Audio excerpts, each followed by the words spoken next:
Assalomu alaykum aziz yoshlar, qadrli tengdoshlar. Bugungi kunda mamlakatimiz miqyosida amalga oshirilayotgan keng islohotlar, bunyodkorlik ishlari va bu jarayonda biz yoshlarning ishtirokimiz eng muhim masalalardan biri hisoblanadi. Sababi erkin fikr yurita oladigan, bilim va malakaga ega, salohiyatli, tashabbuskor, zamon bilan hamnafas yoshlar ertangi yorqin kelajakning quruvchilari ekanligi ayni haqiqat. Mana shunday e'tiborlar qaratilib, sharoitlar yaratilayotgan xalqimiz, muhtaram prezidentimiz ishonch bildirayotgan bir paytda quyidagi savollarni o'zimizga berib va javob izlab ko'rsak, maqsadga muvofiq bo'ladi. Biz nimalar bilan bandmiz? Jamiyatga foydamiz tegyaptimi? Qaysidir tengdoshimizni qing'ir yo'ldan qaytara olamizmi? Ajdodlarimizning qay darajada buyuk kashfiyotlar yaratganligi, o'z davrining ilm, fan salohiyati rivojiga ulkan hissa qo'shganligini bilamizmi? Uka singillarimizga, atrofimizdagi tengdoshlarimizga o'rnak bo'la olamizmi? Yashashdan maqsadimiz nima ekanligini bilamizmi? Muhtaram prezidentimizning tashabbuslari, erksevar g'oyalari asosida buyuk kelajakni qurishga qodirmizmi? Xalqimiz, vatanimiz bizdan nimalar kutayotganligini bilamizmi? Jahon yoshlari bilan bellashib, O'zbekiston yoshlari qay darajada zakovatli ekanligini isbotlay olamizmi? Kutilgan natijalarga erisha olamizmi? Agar yuqoridagi kabi savollarga javob qidirib, umrimizni, qalbimizni O'zbekiston uchun baxshida etib, mustaqil mamlakatning mukammal salohiyatli yoshlari qatorida bo'lsakkina, ota-onamizning, ona xalqimizning, vatanimizning ishonchini oqlagan holda yurtimizga munosib farzand bo'lamiz.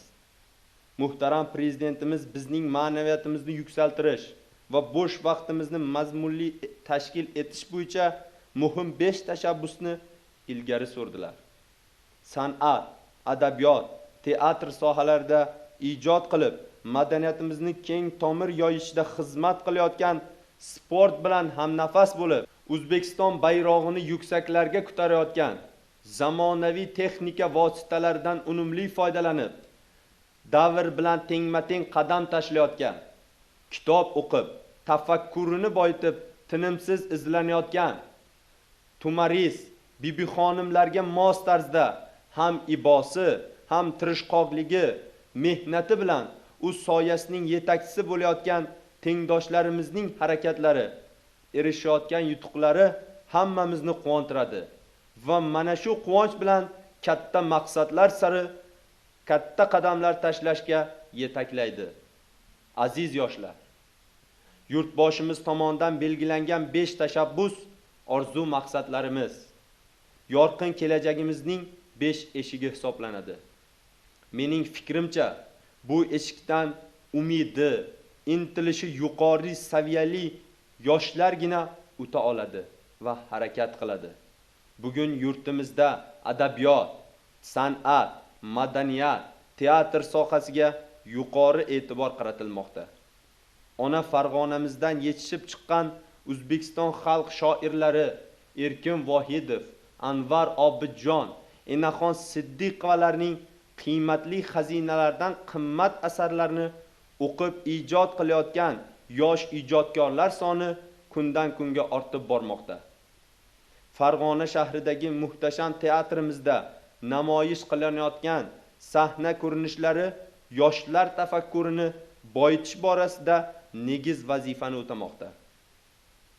Mahallalarda, chekka qishloq va tumanlarda madaniyat uylarining zamonaviy ta'mirlanishi, barpo etilishi bunyodkor xalqimizning cheksiz harakatlari natijasidir. Sport sohasida erishilayotgan yutuqlar kishini g'ururlantiradi. Bugunga misol tariqasida viloyatimiz yoshlarining 2019-yildan shu kunga qadar respublika va xalqaro musobaqalarda ishtirok etib, qanchadan qancha oltin, kumush, bronza medallarni qo'lga kiritganligi vodiy yoshlarining qanday kuchga egaligini tomirimizda Amir Temur, Jaloliddin Manguberdi singari buyuk sarkardalarning qoni oqayotganligidan dalolat beradi. zamonaviy texnika vositalarini o'rganish, ijtimoiy tarmoqlardan foydalanish madaniyati kundan kunga shakllanmoqda. Shu o'rinda ta'lim muassasalaridagi o'quvchilarning informatika sohasida yutuqlari kompyuterdan bemalol foydalana olishi tengdoshlarimizning ilmga chanqoq ekanligini ko'rsatadi. O'zbekiston xalq yozuvchisi Abdulla Qahhor: agar xonadonlarda chiroq bo'lmasa, kechalari qorong'u bo'ladi. Agar ana shu xonadonlarda kitob bo'lmasa, nafaqat kechasi, balki kunduzlari qalblari ham zulmatga to'ladi deya mulohazalarida davrimizning haqiqatni ta'kidlagan edi. Chindan ham muhtaram prezidentimiz kitobxonlikni targ'ib qilish, bizni yanada bilimli yoshlar sifatida kamol topishimiz maqsadida ko'plab samarali ishlarni olib bormoqdalar. Bu yo'lda yosh kitobxon tanlovining tashkil etilishi va bu tanlov orqali prezident sovg'asi avtomashinalardan biri Farg'ona ko'chalarida yurganligi iftixorimizdir. Mamlakatimizda xotin-qizlarning bandligini ta'minlash maqsadida zalvorli ishlar olib borilmoqda.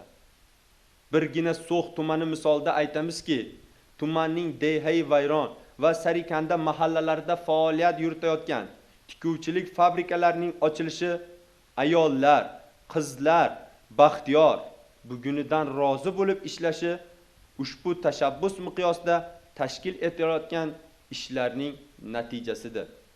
Demak, 5 tashabbus doirasida birlashishimiz va yakdil qadam tashlashimiz kelajagimizni bugundan qurishimiz lozimligini anglatadi.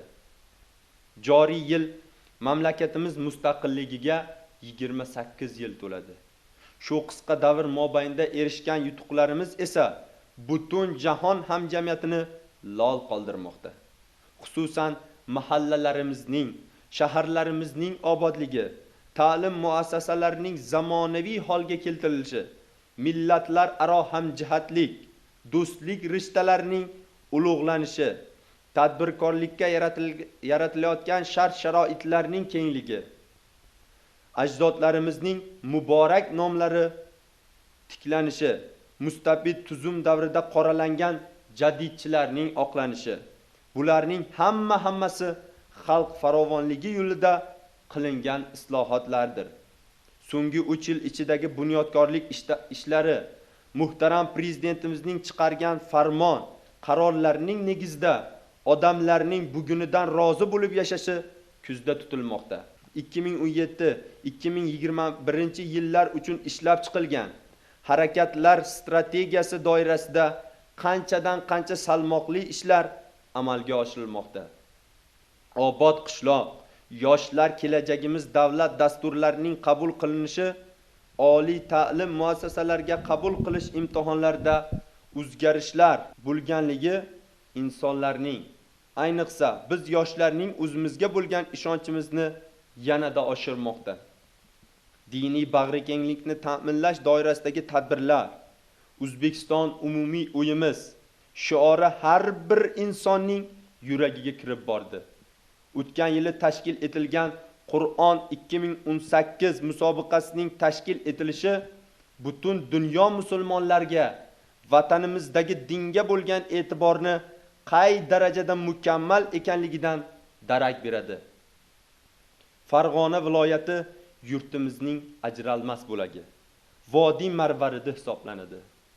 Sababi jahon ilm faniga munosib hissa qo'shgan Misr poytaxti Qohirada muhtasham haykali qad rostlab turgan Ahmad al-Farg'oniyning ham tug'ilib o'sgan, kamol topgan joyi bizning viloyatimiz ekanligi barchamizni g'ururlantiradi. Demak, ana shu ulug' ajdodimizga munosib avlod bo'lgan holda harakat qilishimiz, tinimsiz izlanishimiz, o'rganishimiz lozim. Bu borada esa Farg'onada yangi marralar, yangicha fikrlash, yangicha yondashuv shiori qalbimizdan joy olish kerak. Endi Farg'onadan yana yosh, navqiron farg'oniylar yetishib chiqishi, Erkin Vohidovlar kamol topish kerak. Bobolardan meros ilmga chanqoqligimizni yanada oshirgan holda innovatsion g'oyalar bilan yashashimiz va albatta bu yo'lda harakat qilishimiz kerak. Keling, bu yo'lda Farg'ona yoshlarining shiorini tanlab olamiz. Farg'ona yoshlari buyuk maqsadlar va porloq kelajak yo'lida intilayotgan xalqning tayanchidir. Biz ushbu shior ostida birlashishimiz, nurafshon kelajakka intilayotgan xalqning tayanchi bo'lishimiz. Buning uchun esa eng avvalo vatanga sadoqatimiz, xalqqa muhabbatimiz va mehnatimiz bilan javob berishimiz kerak. Aziz yoshlar, yoshlik inson hayotining eng unutilmas va baxtiyor damlaridir. Barchamiz mana shu damlarni g'animat bilib, bor kuchimiz, g'ayratimiz, jushqin daryo singari toshib turgan bir paytda harakat qilib qolaylik. Men tengdoshingiz, uka yoki akangiz sifatida shuni aytamanki, biz mana shunday e'tiborlardan ruhlangan holda prezidentimizning prezident komandasida birlashib, faqat kelajakka intilishimiz kerak. Bir ustozim aytganidek, harakatdan to'xtama. To'xtasang o'tirging keladi. O'tirsang yotging keladi. Yotsang esa uxlaging keladi. Uxlasang orzularingni faqat tushlaringda ko'rasan. Shunday ekan, orzularimizning ro'yobi ham bugungi harakatlarimizga bog'liq. Zero shoir Yorqinjon Hayitboyev bir she'rida aytganidek, dunyoni olovga quymoq mumkindir. G'azab va nadomat va nafrat bilan olamni munavvar qilmoq mumkindir. Halol mehnat hamda harakat bilan. Barchamizga mamlakatimiz mustaqilligining 28 yilligi muborak bo'lsin. Yuzingizdan nur, qalbingizdan shijoat arimasin. Harakat, harakat va yana harakat bilan ko'zlangan maqsadlarimizga erishish yo'lida har bosgan qadamimiz qutlug' bo'lsin. Sog' bo'linglar, salomat bo'linglar.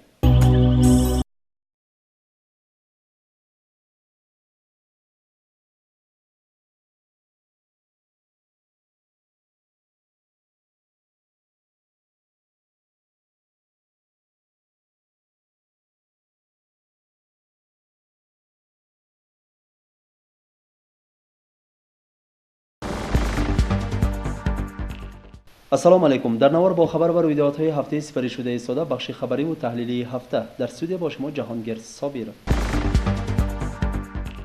تحت فرمایش حکومت روزهای 17 و 18 آگوست سال جاری در تمام کشور آفتابی ما حشر عمومی خلقی خیریه اعلان گردیده است و به همین خاطر امروز در سراسر کشورمان حشر تشکیل گردید، خصوصا در ناحیه زیبا منظر ما.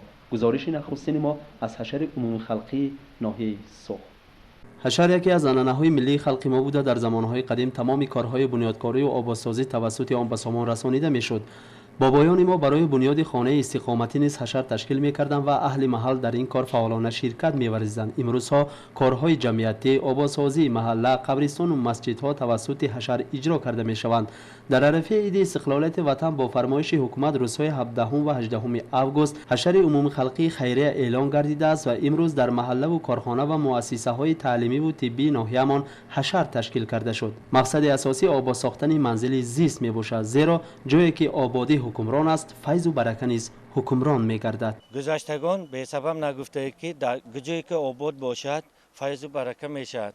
این شعار کتی ما یک جای من حربی خدمتچی‌های چقدر یک جای محل در همه حدود سرکنده زندگی میکرده که حربی خدمتچی‌های چقدر من یکم جای آباد کسایگام و همینجا سرچین هم میدان خاطره خدا خواهد. با این ها حاضر ریجه کردم یک جای قبرستان محله قطع خدمت میکنم. اهل محله قبرستان امروز حشر کسی هن سانی حاضر با کمانداری چست گبزنه کردم. نیخت نوگران کسلمندیت در اومده احوالشون خبر میگیرم. سه یاردم باشه میکنم برای آبادی محله، آبادی rayonimni hissi xudoga xush mekanam. Mana bugun biz 17-18 kuni hasharga keldik aka. Mahalla fuqarolar yig'inidan mana harbiy xizmatchilar, aholi ko'ryapsizlar, mana aholilar bilan harbiy xizmatchilar birgalikda ishlashyapti. Biz ham shu Samarqandda turamiz. Mana davlatimizga, yurtimizga, mahallamizga o'z hissamizni qo'shmoqchimiz. حشرچیان صحن کوچه و جویبارها را تازه نمودند، دیوارها را رنگ دادند، حدود محله و یا کارگاهی را از خسروبه‌ها تازه نمودند. خلاصه امروز مردم سوق در حشر فعالانه اشتراک کرده نمونه فداکاری نشان دادند. مردم محله لیمبور نیز یک هفته این جانب حشر کرده ایستادند و این کار را تا روز استقلال دوام دادند. دهه‌شان را به یکی از محله‌های آبادترین ناحیه تبدیل دادند. آنها حشر که در خود مهر و عاقبت، اهلی و اتفاقی برای خصلت‌های خوب انسانی را مجسم نموده است، پگاه در سراسر کشور ما نیز گذرانیده می شود و ما در برنامه آیندهمان به این موضوع باز برمیگردیم. تدبیرکاری طلب دور است. تدبیرکاری را رواج دادن لازم است، زیرا در مملکتی که تدبیرکاری رشد و نمو یافته است، در آنجا از جهت اقتصادی پیشروی به نظر می رسد، فراوانی مردم تامین می گردد. از این خاطر سرور دولت در هر برآمدهای خود عاید وسیع نمودن فعالیت تدبیرکاران علیحده ایستاده می‌گذارد و برای آنها در تمام امکانیت‌ها را گشوده داده است و تکرار به تکرار میگوید رهبر دولت که تدبیرکار باید آزادانه فعالیت برد و یگان رهبر یا اینکه ارگان سد راه تدبیرکار نگردد. خوشبختانه سالهای آخر در ناحیه سوخ نیز تدبیرکاری طرف رواج یافته ایستاده است. حالا در همین خصوص رشد ساحه صاحبکاری و شرایط‌های مساعد قلای فراهم آوردن به نمایندگان این ساحه عامل اساسی و مهم پیشرفت مملکت بوده به رواج و ترقیات اقتصادیات نیز مساعدت می‌کند. باید قید کنیم که امروز در کشور ما به این ساحه و رواج صاحبکاری اعتباری مخصوص ظاهر می‌گردد و این باعث در پیشرفت مملکت و اقتدار اقتصادی وطن عزیز صاحبان ملک و مکان حصه ارزنده خود را می‌گذارند. در ناحیه سوخ نیز امروز تا رفت وسعت صنف میوه به چشم می‌رسد و صاحبکاران ما نیز از شرایط‌های قلای استفاده کرده به پیشروی ناحیه زیبامنظرمان حصه‌گذاری می‌کنند. تشکیل کارگاه و کارخانه‌های خردی استحصالی و پر کردن بازار داخلی با محصولات‌های خودی نتیجه اعتبار به ساحه صاحبکاری میباشد. در جمع شهروندان محله هوشیار نیز امروز رشد ساحه صاحبکاری به نظر میرسد. صاحبکاران با مبلغ‌های خود و کردیت‌های امتیازناک به دهه اینوستیسیا وارد میکنند و به استحصالات مشغولند. ساکن محله سرور خواجگی فرمری ملک بستان شریف بستان جان ارکبایف از جمله چنین صاحبکاران است. این صاحبکار با عوض 93 میلیون سوم مبلغ دستگاه استحصال پنابلوگ را از خطای آورده امروز به کارکرد همین محصولات بیناکاری شغل می‌ورزد. الحال در کارگاه استحصالی پنابلوگ 4 نفر کار میکنند و همه روزه برای استحصال این محصولات به ساختمان ضروری حرکت میکنند. با تشبوس مثلا پرزیدنت ما هم تدبیرکاری دستگیری کردنشون مثلا ما هم اینوستیسیا وارد مثلا همین پنابلوگ پروارسیم این مثلا حوزه 4 تا آدم پس یعنی با کار تامین کرد یکنون تا 2 میلیون موشنده معاش گرفتادیان. من عموما در یک روز چند دونه پنابلوگ استحصال میکنی؟ 150 تا 200 دانه در یک روز هم بچه مثلا 4 کس کار کند استحصال کرده میشد. بازار حاضر چند اکن خلق آموخته استیان. از مثلا تا امروز مثلا 4-5 تا فروختیم اکن اوج خلق این چیز نبود اکو آموخته استیان که مثلا این چیز مثلا جهت گرمی مثلا سو که واکوم چیز دی مثلا نخ نکه میگذارن نه گرمه مثلا در پایانو خلاده نیکوی که میوه ساخلامش میکنن همینم با همین ساختادیان که گرم و خنکه گذراندن نمیموند. من گفتید که البته روی وضع شده تدبیرکاری بسیار موفقیت شما گفتید که باز کمتر معما هست. معماتون اگر میگفتید خوب میشد.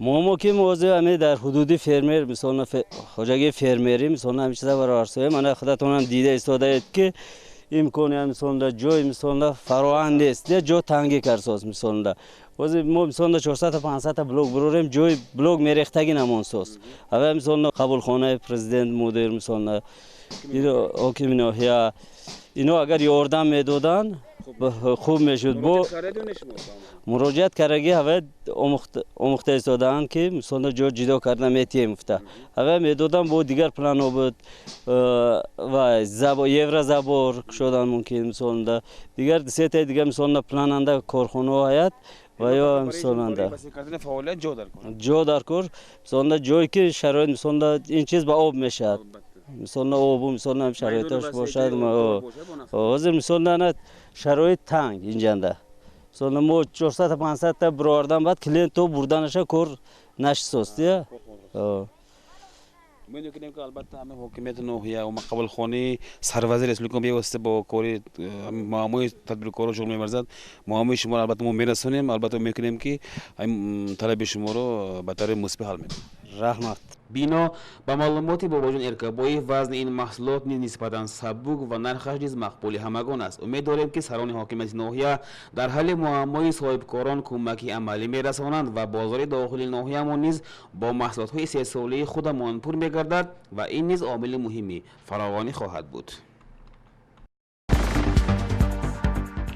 گذرانیدن قبول‌های سیار پیش از همه به منفعت مردم خدمت کردن شرط است، زیرا سرور دولت طوری که گفته گذشته است رهبر باید نزد خلق رود، بین خلق باشد، با درد و معمای آنها شناس گردد و بهر برطرف نمودن آن کوشش به خرج دهد. به همین خاطر در ناحیه سوخ نیز از روی جدول ترتیب داده قبولخانه خلقی پرزیدنت رسپوبلیک ازبکستان هر روز قبول‌های سیار در محله‌ها شده می‌گذرند. حالا در همین خصوص اینک از روز دوره دوم قبول‌های سیاری حاکم ناحیه‌مان که به واسطه با خلق سوخمرز تشکیل کرده گذرانیده می‌شود قریب 1 ماه سپری می‌گردد و در دوام این مدت معین حاکم ناحیه فارغ الصرف قریب با اکثریت مردم محله‌های سوخ واخورده در حل کردن معما و کمبودی و مشکلات اهالی حصه‌گذاری می‌کند. با قریب این قبول با اهل جامعه شهروندان محله قلعچه شده گذشت. همین را علاوه تاکید باید کنم که امروز به واسطه تحت رهبری و تشبث خودی پرزیدنت مملکت شوکت میرمانویچ میرزیویف در سمت هر طرفه پشتیبانی و جانبداری کردن اهالی رسوبلیکمان همچنین حفظ حمایت منفعت‌های انسان بسیار کارهای کلان کرده می شود. این روزها در مملکتمان در این راه تدبیرهای اجرا می‌گردند که این همه از سعی و کوشش و حرکت برای دستگیری هر طرفه اهالی رسوبلیک نگرانیده شده است. چون این فضیلت بزرگ انسان پروری را ما در عملهای پرزنتمان سفرهای با ولایت‌های رسوبلیکمان می‌بینیم. البته این همه حرکت و کوشش برای ما نمونه عبرت باید باشد. هر یک حرف هر یک سخن گفته پرزیدنت تنها برای جانبداری خلق به زبان آورده می‌شود که ما نیز باید از این همه سخنان و گپ‌ها و گفته‌ها نمونه برداشته در راه خدمت کردن به خلق کار و فعالیت پرثمر بریم. جماعت شهروندان محله قلعچه نیز در مقیاس ناحیه‌مان از آن حدودهایی است که مردم این حدود تمام اعتبار و غمخواری حکومت و خود سرور دولت را در خود حس کرده برای آبادی و آزادگی وطن بزرگ حصه‌گذاری می‌کنند. در این محله آنهای عمر گذرانی کرده و آنهای زندگانی کردند که خلق سوخ این گونه انسان‌ها را دائما پاسخ گرامی داشته کار و فعالیت خود را در اساس نشان داد و راهنمایی‌های همین گونه انسان‌ها به راه ماندند. با اهل محله رهبران تشکیلات کارگاه و مؤسسه‌ها در زیارتگاه شیخ کلالان واخورده قید کرد که آموزشی تا به امروز تحلیل کرده شده همین را نشان می‌دهد که در حقیقت امروز خلق ما را معماها و مشکلاتی به گرداب خود گرفته است که حل آنها از ما حرکت‌های با جسارت را می‌خواهد. امروز تمایل نه خلق به اداره‌های دولتی بلکه اداره‌های دولتی در راه منفعت خلق خدمت می‌کند به حیات طرف تطبیق شده ایستاده است. اکنون خلق نه بلکه رهبران برای حل معماها نزد خلق خواهند آمد. با همین گونه سخنان قبول سیار آغاز یافت و مردم این حدود نیز یک به یک درباره معما و مشکلات خود عرض کردند. معلوم گشت که تا به امروز در محله بسیار معماها حل خود را یافتند. به خصوص تنقیصی آب نوشاکی و آبیاری در این محله به قدر حل خود را یافته است. از جانب اهل محله تکلیف‌های اسفلت پوش کردن راه‌های محل، به راه ماندن تامینات به ممانعت گاز طبیعی و قوه برقی، راه گشادن به صاحبکاری و دستگیری صاحبکاران از جهت مادی یعنی دادن کردیت‌های امتیازناک، با ثمره‌ناک‌تر کردن خدمت رسانی طبی به اهالی، کم کردن صف بیکاران توسط پیدا کردن جای کارهای نو، به راه ماندن علاقه‌های تلفنی وطنی، بنیاد کودکستان در محله و امثال این تکلیف‌ها گفته شدند. بسیار معماها در جای خود حل کرده شده، بهر حل دیگر معماها مدت پرسیده شد از جانب رهبران. البته معماها حل شوندند، در راه حل آنها ما را لازم است که فقط از یک گریبان سر برآورده مهنت و کار کنیم.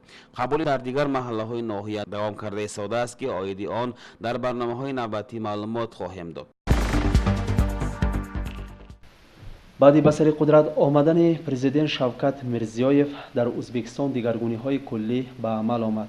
در آسیای میانه دوستیگری خلق‌های این سرزمین مستحکم گردید. رفت و آمد بین خلق‌های قرغیز، تاجیک و ازبک خوب براه مانده شد.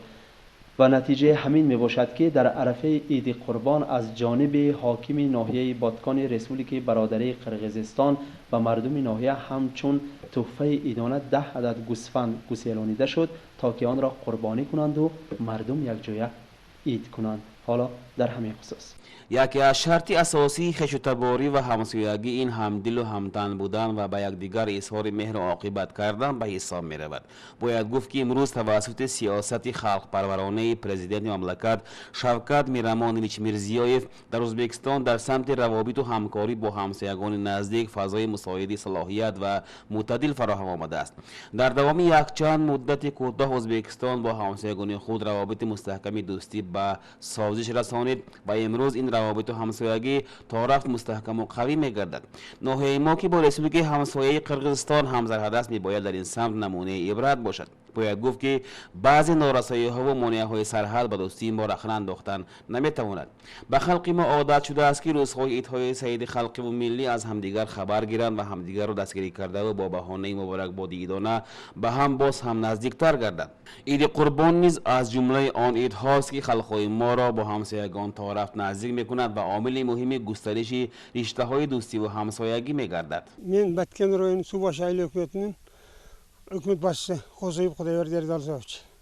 Bugün Müslümançılık Kurban et bayramigan şu bayramın şarafati bilen bizim Batken rayonu hakimi Salihov Kengesh Karimovich sunuşu bilen biz özümüzün bir 10 koydu alıp Soğuk rayonunun ayıl halkına bardığına bugün bayramını kutluktab uşulara kelip padarka bergen keldik ele.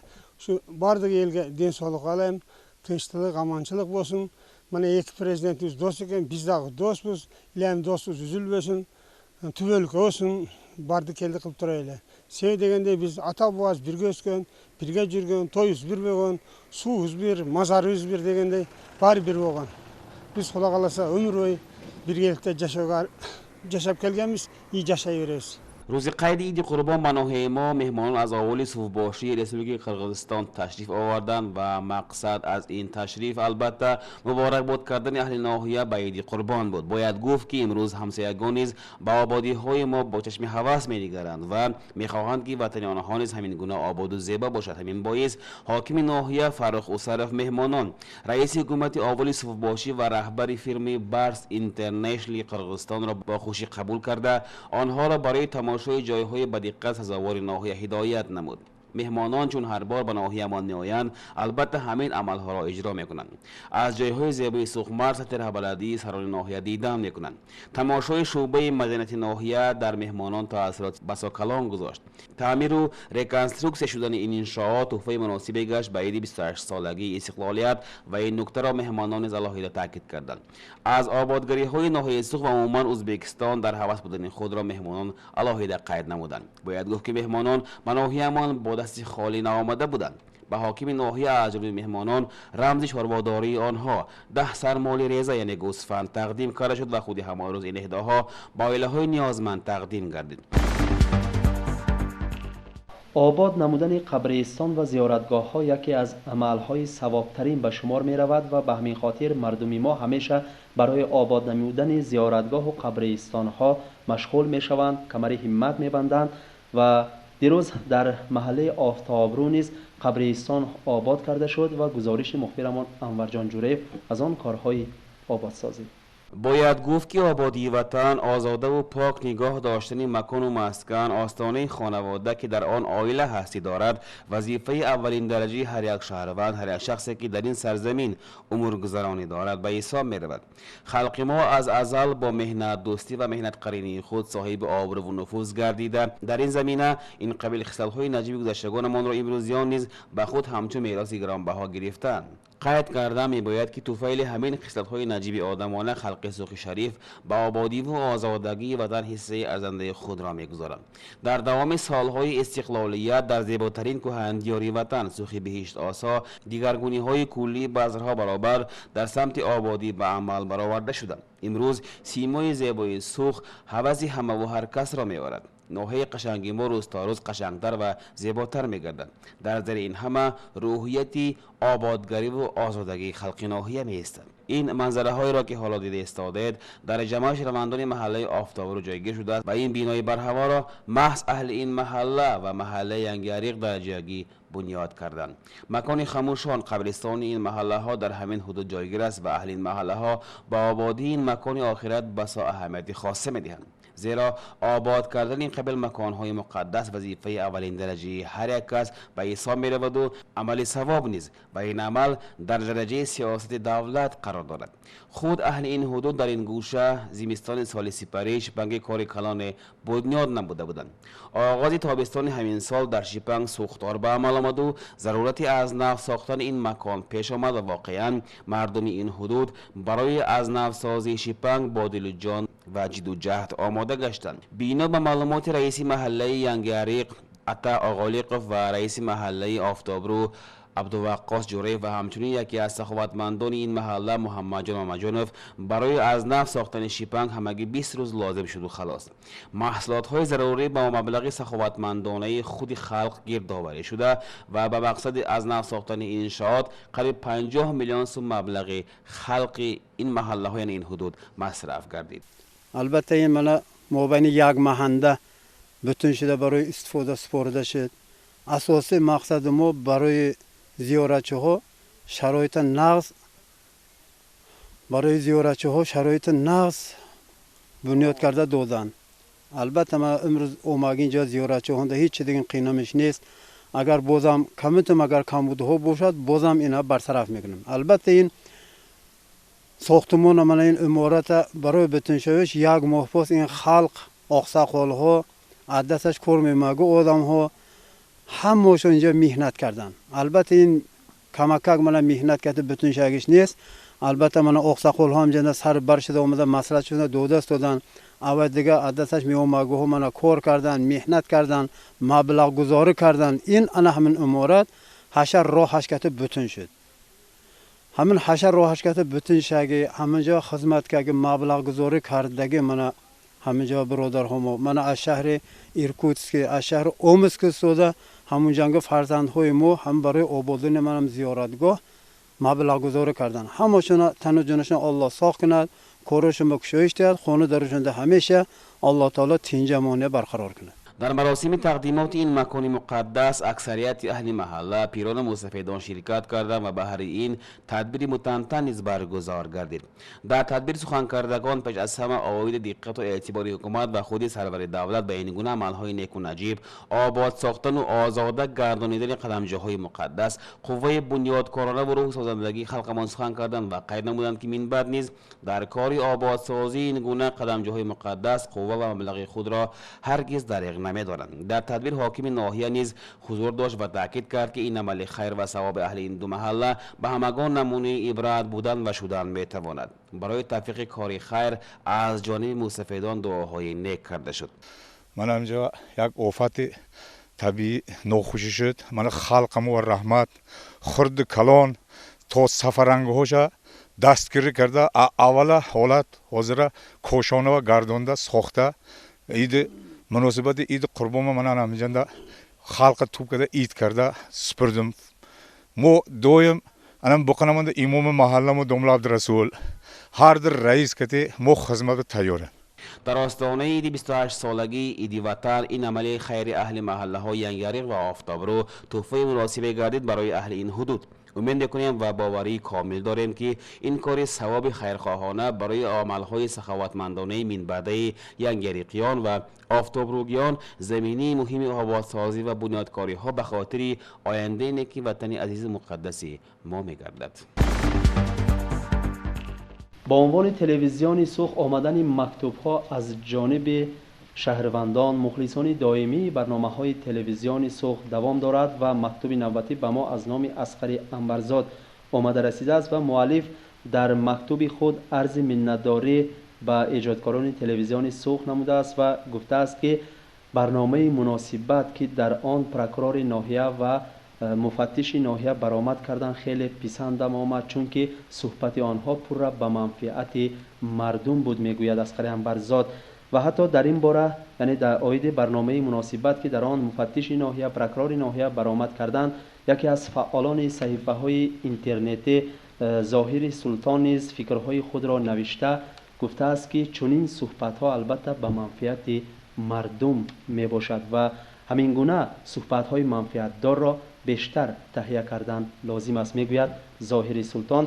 و اصغر انورزاد در آخر مکتوب خود باز همین را گفته است که لوحه های تنقیدی تحلیلی امروزها توسط بخش اخبار تلویزیونی سوخ بیشتر به نوار می روند که این هم به منفعت مردم خدمت کرده ایستاده است و در این را به ایجادکاران برنامه های تلویزیونی سوخ آمد و برار خواهان میگوید. و باز به ما مراجعت افتیده بود از نام یک نفر ساکن محله حضرت علی، البته مکتوب شکایتی می باشد و ما بارها گفتیم و باز میگوییم که مراجعت ها همیشه در اعتبار می باشند و تلویزیون سوخ یگان مراجعت را از نظر دور نمی گذارد و برای حل نمودن آن، برای آموختن آن همیشه کوشش به خرج می دهد. ما در اساس مراجعت به محله حضرت علی و سر بازارچه رفتیم و حالت را آموختیم. گزارش نوبتی ما در همین خصوص. معلم اخلاق حمیده شیخ سعدی به سبب نگفته است که بنی آدم اعضای یکدیگرند. واقعا حضرت انسان از یک آدم و حواست و ابتدایش یک است، پس همه خویش و اقرباییم. مساحت محله سری کنده خیلی کلان بوده. در نتیجه افزودن شماره اهالی این حدود به 3 محله تقسیم شده بود: سری کنده، حضرت علی و سری بازارچه. اما مردمش همان اهل اتفاق و به یک سخن گویم پند سعدی بزرگوار را همان عمل می کنند. حتی قبرستان محله های حضرت علی و سری بازارچه تا به امروز یک است. امروز آن را جدا کردن لازم است. فقط قبرستان را، مهر و عاقبت و رفت و آمد را نه. البته سبب در آن است که تعارف شماره اهالی می افزاید و در قبرستان جای خالی کم مانده ایستاده است. به همین خاطر اهل این دو محل از این 5 سال قبل از یک گریبان سر برآورده برای محله سری بازارچه قبرستان نو بنیاد کردن را مصلحت کرده بودند و حتی از حساب بودجه محله مبلغ جدا شده و کار اوج گرفته بود. مردم هر دو محل نیز برای بنیاد آن حرکت کرده بودند، اما کار تا به آخر رسانیده نشد.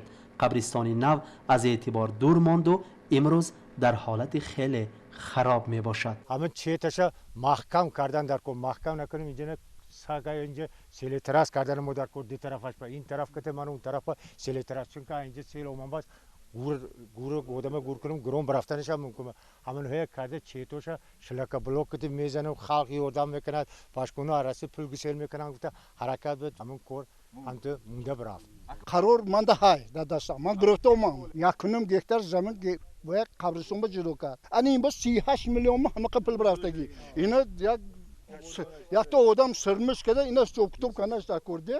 تو فنر واقعا ما شانش کرد. هیچ کاری نیم با. شما یک چند سال رئیس محله شدگی. من ولی شاگرد بسیار قطعی. همچنین هم دیپوتات هم دستگیری که اصل ناو من حاضر باشکن دولت‌های همسایه گشته می‌بینم. رسمی میگویم دیگه جو می‌بینم. هم اصل ناو کرام ممکن نمیه. من اینا حکم میگویم. همون تراکتورش به یاردم کرد. همین که اهلگری شدن از کردم لو غفور. همین که نمیه. شو یا تا قرار داد دور میخه شدن شرط قرار بشه همه شدنش در برای اینا خبرسان برای سوختن اگه فکر من اینجا اول تیگز کرنده کور تکنیک لازم مبلغ در لازم همه تیگز کنم اگر سونا اطراف کنم خبرسان این خونه جواد سونی شواد هم بیشه اول همونه کرنده کور اول جوی قروم میخوندگی دوی فوتوهای هم تو بیخونچه هم تو تیپ سنگنده شده هم میکنیم ما که همون هر دو محله که این بنا 5 سال پیش ساخته شد. سابق ساختمان حکومت تاکر رحیم وش که تو اونجا شده شد چخیلی که خودت اونجا اینجا اوش کرده شد تانتانه که واکلوی تعیین کردن.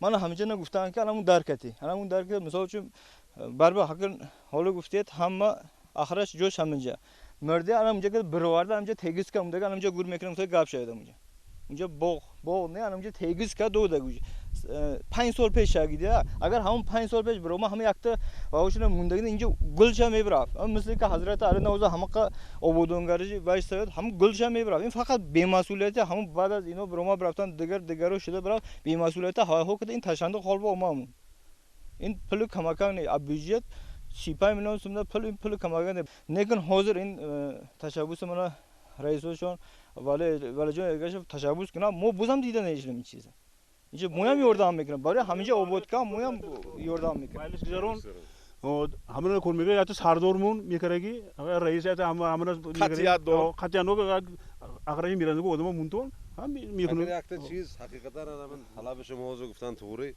من بعد رئیس شدن من تو رئیس بودنم این استرویکا شده که فرهاد همه چیز اومد در پیش پل در پیش اقتصاد طرفش در پیش پل تختمش میکنه. در آغاز پندی از سعدی بزرگوار آورده بودیم و خواستیم سخنمان را باز با مصرع‌های پندآمیز این شاعر برجسته ادامه دهیم.